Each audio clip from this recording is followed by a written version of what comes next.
అల్లూరు జిల్లా రంపచోడవరం నియోజకవర్గ పరిధిలోని డొంకరాయిలో గ్రామస్తులు ర్యాలీ నిర్వహించారు. ఎంపీటీసీ వెంకటరమణ ఆధ్వర్యంలో రోడ్డెక్కిన 300 మంది గ్రామస్తులు డొంకరాయి గ్రామాన్ని మండల కేంద్రంగా ప్రకటించాలని డిమాండ్ చేశారు. గతంలో అధికారులు తమ గ్రామాన్ని మండల కేంద్రంగా ప్రకటిస్తామని మాట ఇచ్చారని గుర్తు చేశారు. డొంకరాయి గతంలో 195 కిలోమీటర్ల దూరంలో ఉన్న వై రామవరం మండల కేంద్రంగా ఉందని, ప్రస్తుతం ఆంధ్రప్రదేశ్ ప్రభుత్వం జిల్లాలు పునర్విభజనలో భాగంగా కొత్తగా గుత్తేడు గ్రామాన్ని మండలంగా ప్రకటించారని, అంతేకాకుండా డొంకరాయి గ్రామాన్ని ఇందులో కలిపారని మండిపడ్డారు. మేము 170 నుంచి 190 కిలోమీటర్ల దూరంలో మా యొక్క పంచాయతీ ఉంది.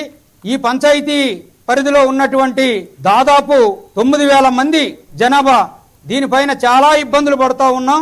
ఒక వ్యవస్థ వచ్చిన ప్రతిసారి కూడా మేము ఇబ్బందుల్లోకి వెళ్తున్నాం.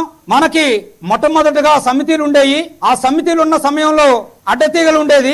150 కిలోమీటర్లలో సమితి ఉండేది. ఎన్టీ రామారావు గారు 1995లో మండల వ్యవస్థ తీసుకొచ్చిన తర్వాత మండలాలు ప్రజలందరికీ దగ్గరైనవి. మాకు శాపంగా మారి మరలా ఇంకొక 30 కిలోమీటర్లు మళ్ళా లోనకి వెళ్ళవలసినటువంటి పరిస్థితి మాకు ఏర్పడింది.